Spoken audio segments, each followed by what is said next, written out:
चोर बहू। कांता बहन की दो बहुएं थी, बड़ी कल्पना और छोटी प्रिया। कल्पना का जैसा नाम वैसा ही काम। सारा दिन कल्पनाओं में रहती, ना कोई काम करती न कोई धाम। अरे कल्पना बहू, जरा अच्छी सी चटनी पीस दे, आज कुछ मजेदार खाने का मन है। पेट में जलन हो जाएगी माँ जी बुढ़ापे में, और वैसे भी मेरा काम करने का वक्त शाम का है, अब प्रिया को ही बोल दो। इतना कहकर कल्पना वहां से चली जाती है। कांता कल्पना के ऐसे रवैये से काफी परेशान रहती हैं। मैं बना देती हूँ माँ चटनी। ऐसा बोलकर प्रिया माँ को चटनी बनाकर प्लेट में खाने को देती है कि तभी वहां कल्पना आ जाती है। अरे वाह चटनी, जरा चक्कर तो देखूं, बड़े दिन हो गए। अरे नहीं बहू, तू तो रहने ही दे चटनी खाना, पेट में जलन हो जाएगी।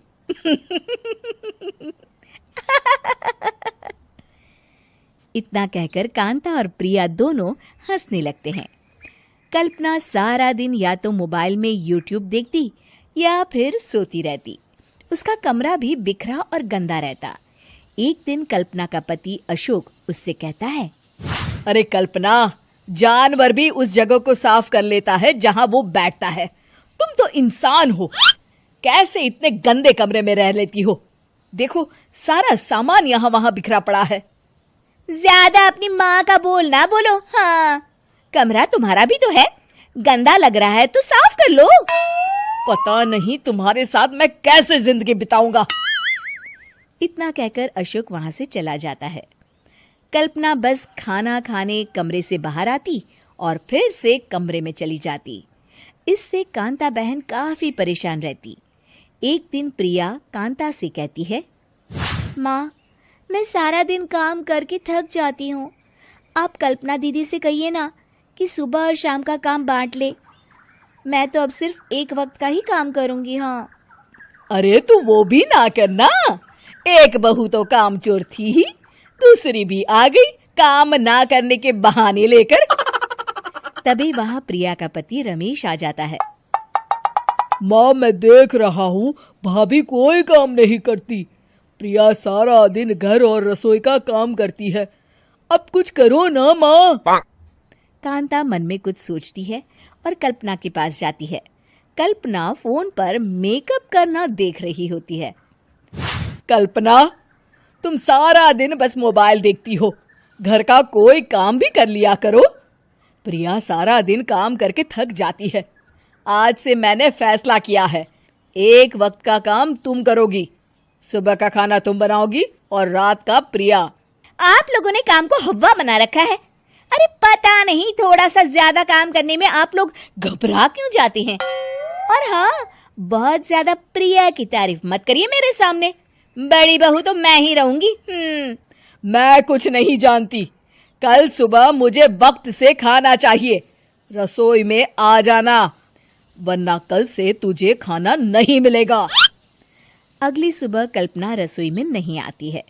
वो देर से सोकर उठती है और बाहर आकर कहती है, अरे भूख लगी है, आज खाने में क्या है? इतनी देर हो गई, आज किसी ने मुझे उठाया भी नहीं, पता नहीं कहाँ है सब।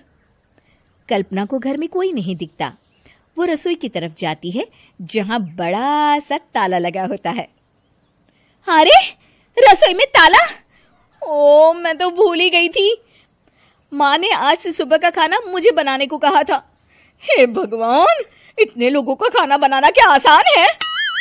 तभी घर के सारे सदस्य बाहर से वापस आते हैं। वाह माँ जी, मजा आ गया छोले भटूरे खाकर। मेरे मुंह में तो अभी भी स्वाद आ रहा है। अरे कल्पना, तेरे भरोसे रहते तो हम तो भूखे ही रह जाते। कल्पना को बहुत गुस्सा आ जाता है।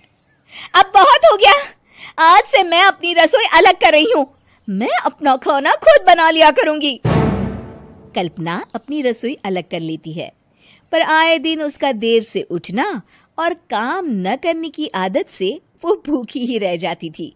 उसी के सामने घर के लोग अच्छे अच्छे पकवान खाते और कामचोर कल्पना को जैसे तैसे ही खाना बनाकर खाना पड़ता। पर एक दिन तो हद ही हो गई। माँ, दीदी आज सुबह से कमरे से बाहर नहीं निकली, हमें जाकर देखना चाहिए।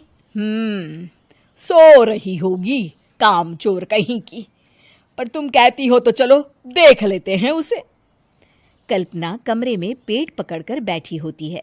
हाय मेरा दर्द, पेट दर्द के मारे मर रही हूं मैं।